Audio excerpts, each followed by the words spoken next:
This week's Club Random Classic is with Penn Jillette. Yeah, the giant magician, that guy. But I'm going to let you in on a little secret right now. This episode isn't really about magic. I know. He pulls rabbits out of hats and saws women in half, or whatever it is he does for a living, but that's not why I wanted to talk to him. This is about how otherwise intelligent people can believe the most ridiculous things. It's a phenomenon I've been studying my entire career, mostly because I have to look at the audience at my stand-up shows and wonder how they find their way home at night. Penn and I, we get into it all. Religion, psychics, free speech, comedy, politics, and the psychology of deception. It's a smorgasbord of skepticism.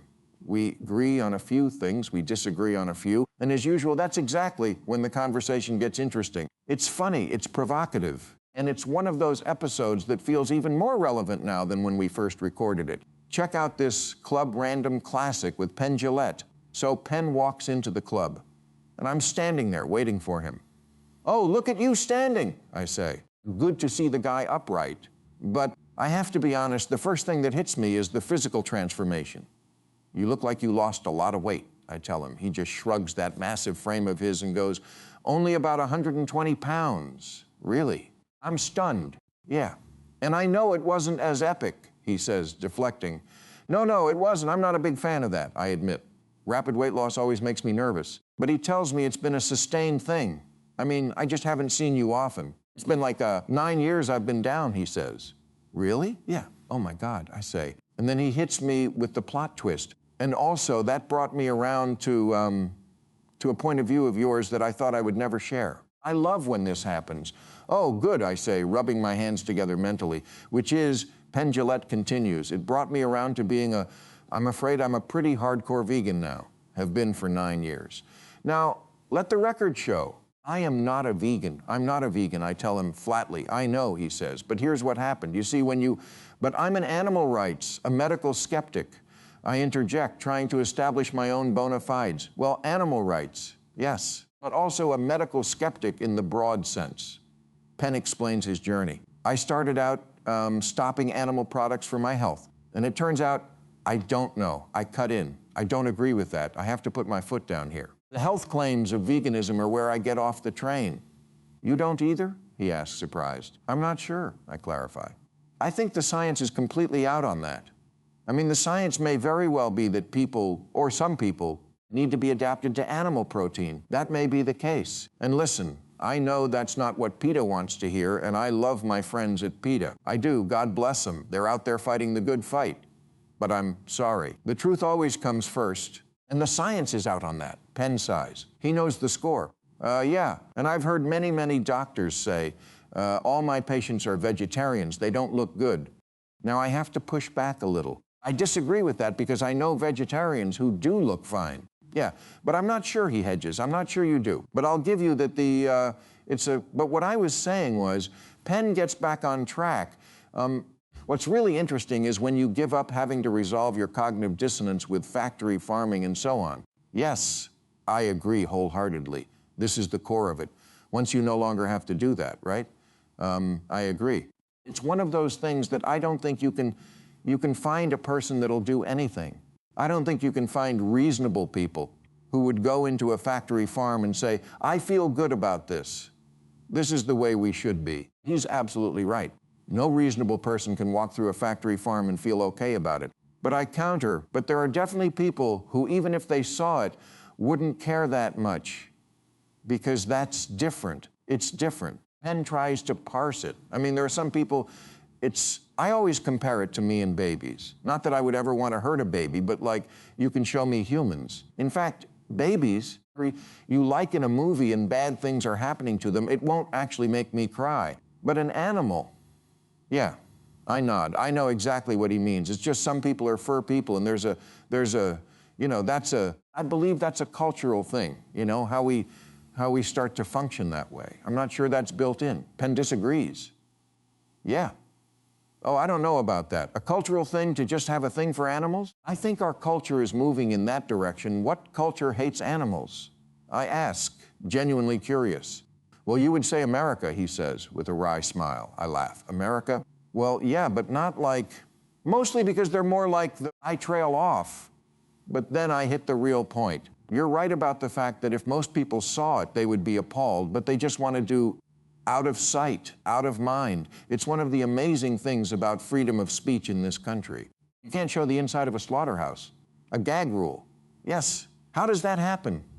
It's one of the great hypocrisies of our so-called free society. You can show people getting blown away on primetime television, but show a cow getting a bolt to the head? That's a violation. And you know what? I tell Penn, getting worked up, this is all going to come to the fore again. I tried to make it a case when COVID happened. You know, I said, when you torture animals, it's going to come back on humans. We keep doing it. Penn agrees, but adds a nuance. Yeah, it's not the torture. It's putting 1 billion of these things in close quarters. Torture. You're torturing them. But I'm saying it's a byproduct of the torture. It's not the purpose of, but the sickness that you're putting into the animals by torturing them comes back to make us sick. I try to elaborate, but Penn stops me. I'm not going to go into all the details of how that is. This is not a science show. Don't bother because we agree, I say. Right. No, no. We laugh. Right. But just for people listening. But what? People listening? No, not really. I thought this was the first honest conversation we'd ever had, I joke. Well, it is. It is the most honest conversation you'll ever have anywhere in media, Penn assures me. I'll guarantee you that. The honesty continues. But what I was going to say is this is all going to come back in a much bigger way now with bird flu, I warn. Oh, yeah, it's all bird flu, he agrees. As a matter of fact, with COVID, we got really lucky. The first thing we get that's bird flu related, it's really bad. I mean, the coming plague, as the book said, or the epidemic that's coming is going to be really, really bad. And our hope is maybe we can be dead by then. Penn isn't having my nihilism. That's what we're clutching onto. Well, no, that cannot be that. We got to find a better way to look at it than that. I concede the point, pivoting to a solution. Well, one thing, you know, is if you cut down animal products a lot, you would help things a lot. But I trail off remembering something. I remember you and the potatoes. Penn laughs, yeah. Well, what is the potatoes, he asks, knowing exactly where this is going. The potatoes he begins slipping into storyteller mode. I'm a glutton and I was completely on this head, which is, you know, standard American diet, right? And a friend of mine who's pretty pro-science, worked at NASA and all that shit, said to me, you know, you got to knock yourself out of your head. I interject. So people tend to say it back in an oversimplified way. That's why I'm asking that you just started to eat potatoes. And the fact is, I did for 2 weeks, right? And what that did for me, I'm not saying for anybody else, what it did for me is it taught me what it felt like to be hungry, which I didn't know. It's a stunning admission from a man who used to be massive. You know, you've never been fat. No, he says to me, but learning but not fat. Learning not to be a glutton and not to fall for all the social cues. You want to knock yourself out of it for a little while. And 2 weeks of eating nothing but potatoes, I was thinking differently. And I started to taste food differently and started to feel differently. I get it, yeah. I mean, it could have been anything. Potatoes weren't magic. It was just a mono diet for long enough to say, I'm not going to see those ads the same. Just something to disrupt. This is the problem with the modern diet. It's not just the food, it's the psychology. I mean, when you think about most people who never do a fast, for example, I mean, they would never really think, and I never really thought for year after year anything other than I eat 3 meals a day, right? And I never skip a day because it's eating for fuck's sake. Yeah. And then, you know, you get older and you have health issues, and then you're doing things like, I mean, I think for about 5 years now, a couple of times a year, I do that prolonged fast. It's like, they call it the fasting mimicking diet. I've done a tiny bit of food, but I've done just water for 2 weeks. Just see. Penn is impressed but resolute. I can't do that. I tried the hardcore. I can't. I remind him of his own physiology, though. But remember, I still have, I mean, for one time I was down much lower than this and probably to where you are in terms of body fat, but I'm not there now. I could easily go 3 weeks. But what the fast does, especially if you do it, you know, regularly, it does again retrain you to how much food you need. This is the secret that the diet industry won't tell you. It's about breaking the spell. And, and it's then you can go to, what I did was 2 meals a day instead of 3, because compared to the fast, 2 meals a day is joyous. Penn has his own routine. I do 1. That's 1. 1, like a dog. I eat very carefully, and it's all vegan. But I take the supplements. And then he hits on the real truth of the fast, the psychological warfare of it. The thing that I didn't really understand is that how much of the way we live our lives is based around food. Of course, I agree. I can now talk to somebody without eating. It used to be that's all I did was eat when Penn chimes in. Well, when I do the fast, I can't talk to anybody because it is social. So I have to stay home. I mean, some people can work through a fast. I'm amazed. I can't be social. I don't want to talk to you on the phone. I just have to be alone. And that's okay for 5 days. It's actually a nice reset and reading, and certainly can't do any pot. Now, that last part is where Penn and I diverge drastically, but we'll get to that. I focus on the post-fast reality.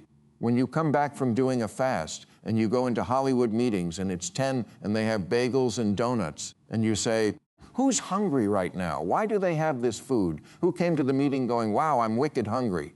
Wait, you go to Hollywood meetings at 10 a.m. Penn admits, I have, even though they know them. No, but I mean, a few years ago. I have to call out the timing. I was just going to say I'm from Vegas, so I'm not really supposed to be up before noon. Right, he laughs. What time do you get up?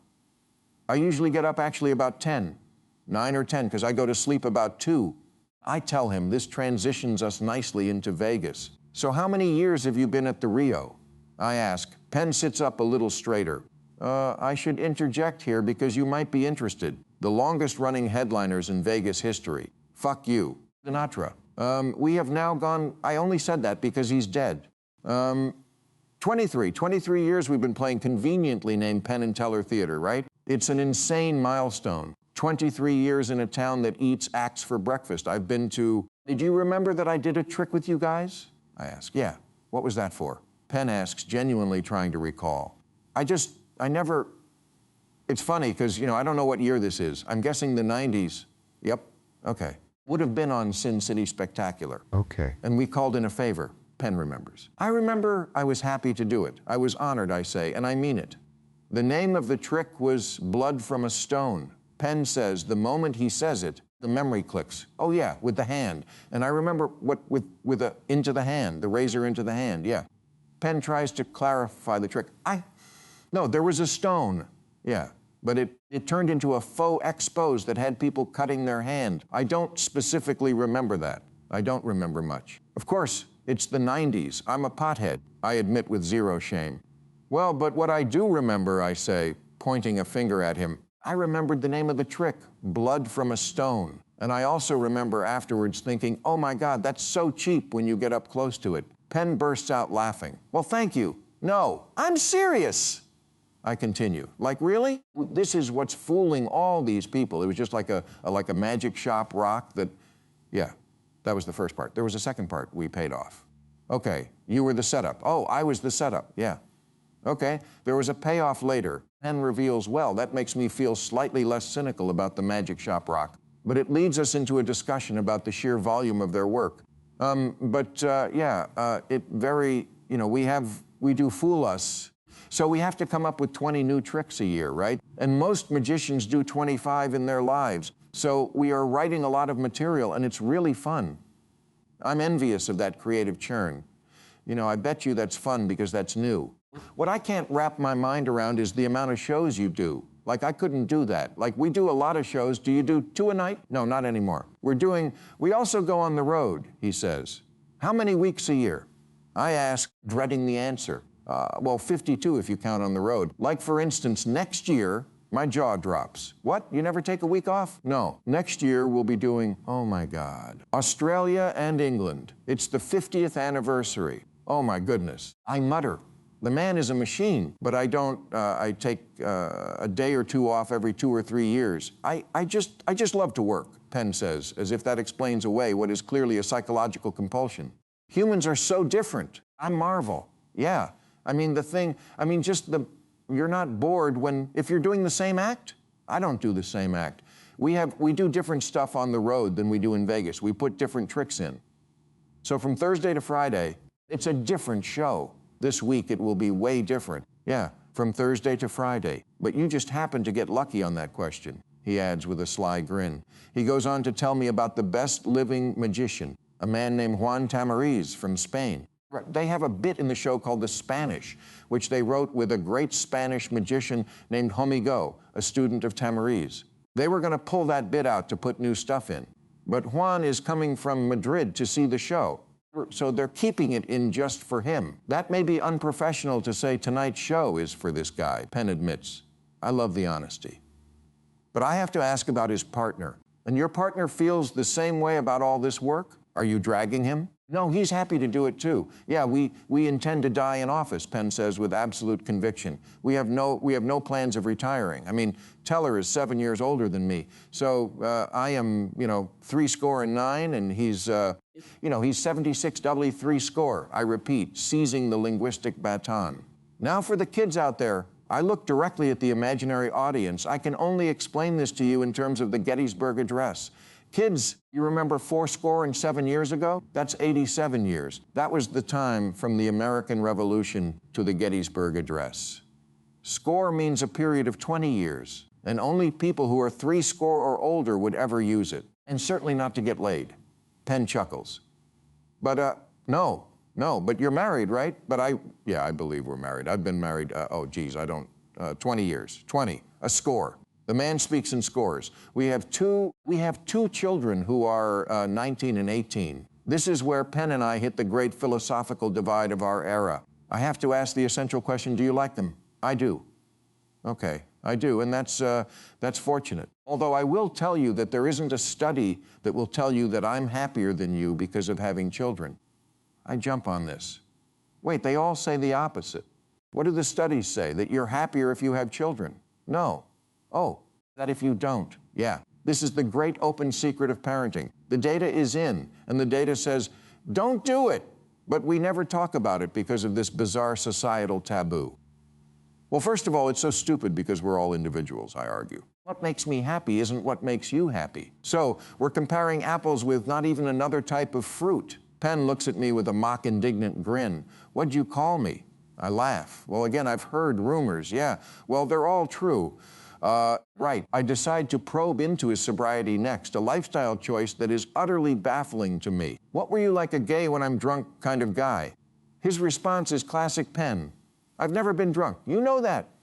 Oh, that's a drunk. So what was your excuse? I fire back. Full moon. That's one of the things that these two people have differently. I don't even drink caffeine, right? I've never had a puff of marijuana. I look at him with genuine pity.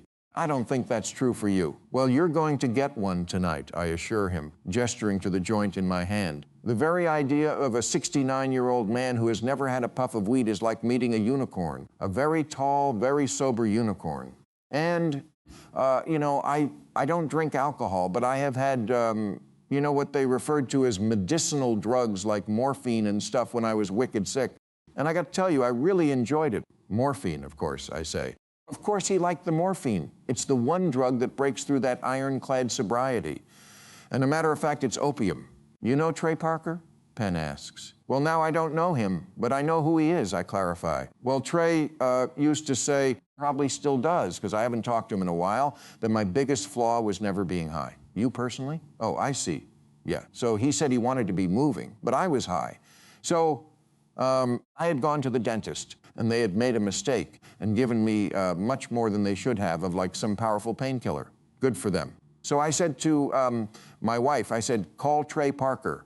I am howling at this point. The idea of Penn Jillette, high out of his mind on dental opioids, demanding that the creator of South Park be flown in immediately to validate his altered state is pure, uncut comedy. So he flew in and spent an evening talking to me and said, I was right. You're a lot better high, Penn concludes. Well, look, some people literally are better high, I say, because it's the truth. I think I am in some areas. I love to write high. Stand-up, I can do high and often have.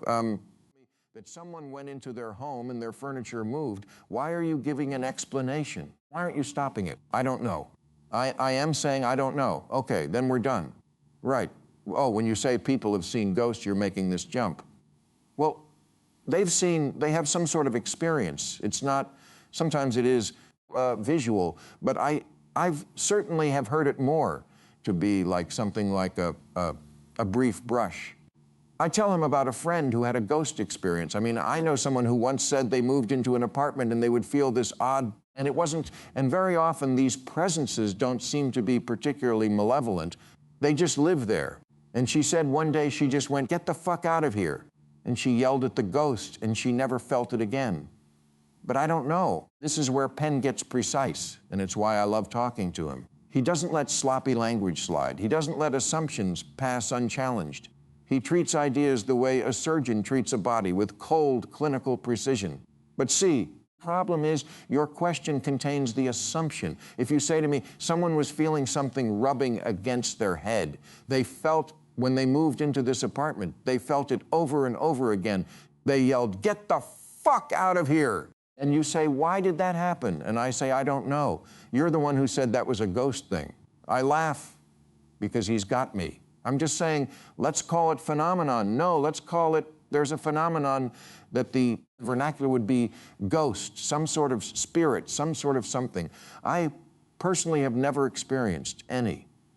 But you're also clumping those things together that, I'm just saying it's odd to me that people who are otherwise, let's use that proviso for you, otherwise intelligent. And when under cross-examination will tell you, I know I wasn't dreaming, I know I was, and I certainly wasn't drunk. And is it a hallucination? No.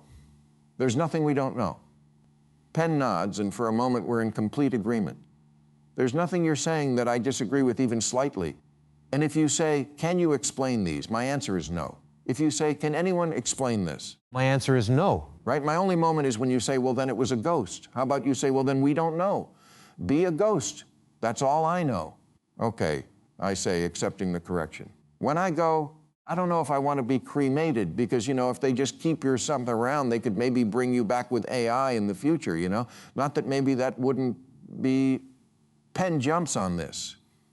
Although you're trivial on AI, they've got plenty of you talking recorded. They've got what? They've got plenty recorded of you talking. So they don't need me. They don't need you. They can do an AI Bill Maher like that. It's a chilling thought, honestly. An AI version of me roaming the digital ether, spouting opinions for all eternity. Is that heaven or hell? You know, we're doing an AI of Gilbert Gottfried that we've been playing around with. It's pretty fantastic, I tell him, glancing over at the painting on the wall. That's his painting there. I know. He's, you know, I miss him all the time. That was Jerry. That was Scott Carter got that for me from the Jerry Lewis telethon. That was outside Jerry's door. Isn't that awesome? Jerry's. And it's certainly true. He needed time to dress, think, and rest. There's just no doubt that he did. He needed more time. It's so, to dress, think, and rest the rest. It's so Vegas, I agree. Yeah, not that I was just there. Did you ever do the telethon? Penn asks. Yes, I say, and I hesitate because I'm about to tell a story that could get me in trouble. And I have to tell you, I probably shouldn't even say this because I get canceled, but okay. My opening joke was that I parked in the handicap spot. The silence that follows is deafening. And then Penn bursts out laughing. It could have all ended for me that night, I continue. I mean, it was like, well, it has all ended for you 3 times and you still keep coming back. Penn points out, and he's not wrong. I've been canceled more times than a network sitcom. Yeah, I know, I admit, clearing my throat. But talk about, I don't know if you would say balls. Uncharitably, you would say, what a fucking idiot. I mean, talk about not reading the room. Penn, ever the philosopher, offers a nuanced take. And it's also, those two things are often indistinguishable. What balls? Absolutely. Yes. Yes. No, that absolutely. It just depends who happens to be talking at that moment. That's and how it's taken. Jerry, I mean, he could have been worse, but I just figured, like, everyone's always sort of tiptoeing around them. Yeah. You know, just they probably want to laugh, too. I was wrong about, I say with a self-deprecating laugh. But that's what sure, that's the thinking. That was the thinking that went into it. And then I saw a ghost. It's a perfect pivot from a joke about handicap spots at a telethon to the spectral presence of Jerry Lewis himself, hovering over the proceedings with disapproval. But the conversation is about to take a turn into the most profound territory yet. The nature of love, the burdens of parenting, and the strange, inexplicable bond between parent and child that defies all logic and reason. And that, my friends, is where we're headed next. No, it's really interesting, I say, still thinking about the ghost thing, but also shifting gears because Penn has this look on his face. The look of a man who is about to drop a philosophical grenade. To feel evolutionary love. Such a great way to put it. I've never heard it that way. That really, again, it's not moving the needle on me, but such a great way to put it.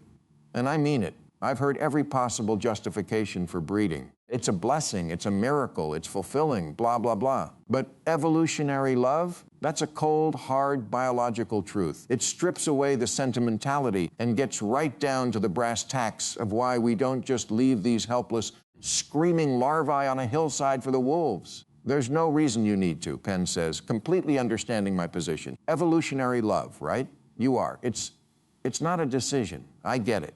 And that's fascinating. You mean you're compelled to do it? It's a calling, yeah. Well, no, he corrects himself, refining the thought. It's just, it's like hunger. There's no control over it. You care about these beings a tremendous amount, right? Yeah. Well, because they're, as you say, evolutionary. They're an extension of you in a way no other person can be. And then Penn lays out the dark, hilarious truth of natural selection. Right. And we would not have survived this far if our children were able to get us to kill them. I blink. If what? If our children were able to get us to kill them, we would not be here because they're so annoying. I burst out laughing. It's the most honest thing anyone has ever said about parenting on this show. Yeah, Penn continues, completely serious. I mean, they try. And we have this love built into us that we can't control. Right. But believe me, if we could control it, it would be the end of the race because they're that annoying. Sure, I agree. Still laughing. Of course, I agree. That's why I don't have them. This is the fundamental divide. I recognize the biological imperative. I respect the evolutionary mechanism, but I also know that I am not equipped to deal with the annoyance. I like my quiet. I like my freedom. I like being able to go to the club without having to find a sitter. My hat is off to any parent today, I tell him.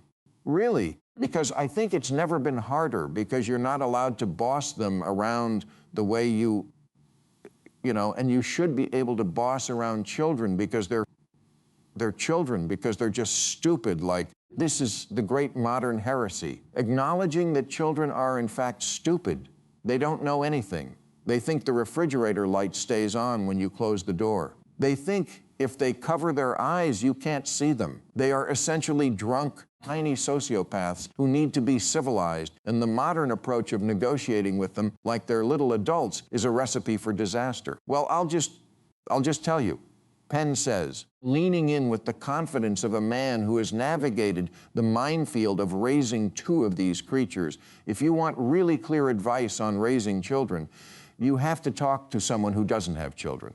I crack up. It's the ultimate irony. The people with the clearest perspective are the ones who opted out. Really, you have to, he insists, because anyone that has children, and here he looks at me with that knowing twinkle, that's what I'm saying. You were just giving advice. And I was commenting on that by saying the fact that you have an understanding means you don't have children. People that have children go, well, he's right, of course. Parents are too close to the problem. They're too exhausted, too emotionally invested, too busy trying to remember if they packed the gluten-free snacks to see the big picture. The childless are the only ones with the clarity to say, stop negotiating with a 3-year-old. You're the adult. Put them in timeout and go have a drink. Polling always says, I report bringing in the data because that's what I do, and it's kind of depressing. But it does say what people say, at least Americans say, is I love my children. But if I had to do it over again, I wouldn't. This is the dark secret of American parenting. The polls don't lie. People love their kids, sure.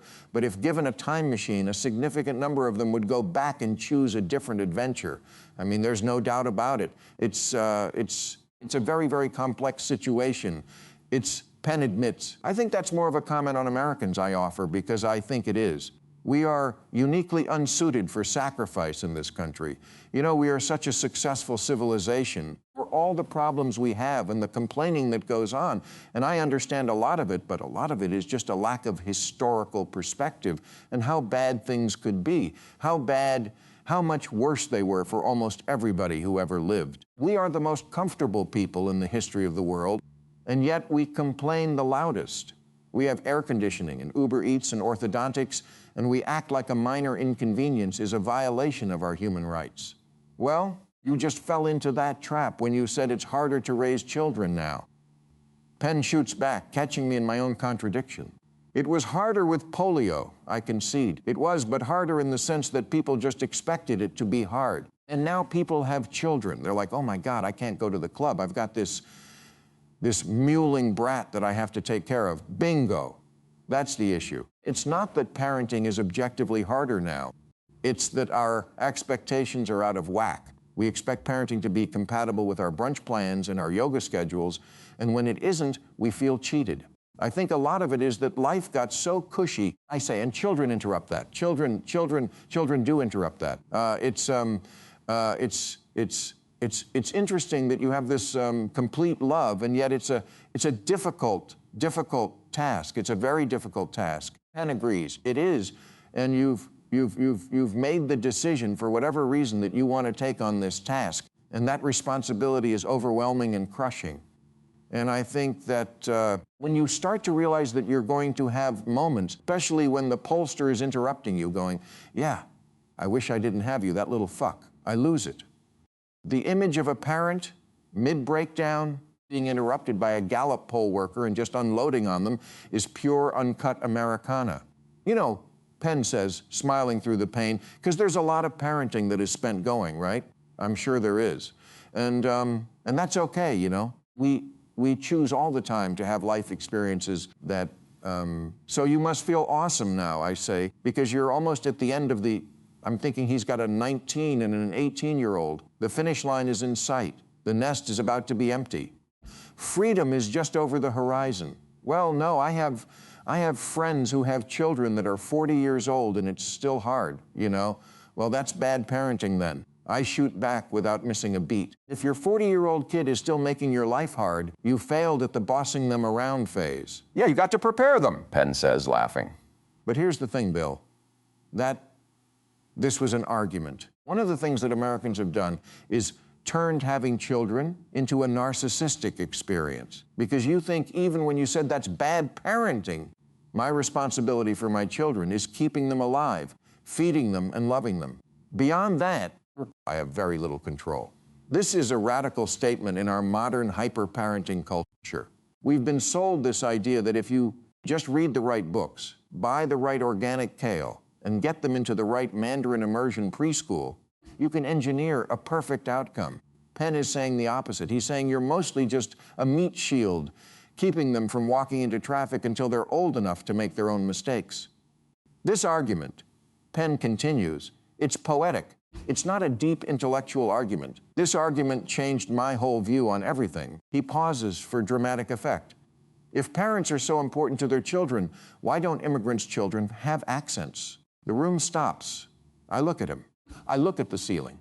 I look back at him. Say that again, I demand. When someone comes over here, first-generation American, yes, their children are born. They have heavy accents. They don't speak English. Well, the children do not have accents. Right, and yet they're learning the language from their parents. Supposedly they're learning all the words from their parents, and yet but they're also in American society. They go to school. So the point, they get both, they're bilingual. My point is though, they're not all most second generation are, because again, as you say, they hear the old language. This is Italians, everybody in the home from the parents, but they don't have the accents. And that really shows you how important society is. This is a mic drop moment. It completely dismantles the narcissism of modern parenting. You, the parent, are not the center of your child's universe. You are a data point. Society, the culture, peer group, those are the forces that shape them. The kid doesn't have an accent because the kid doesn't learn how to talk just from you. They learn it from the world. So yes, you know,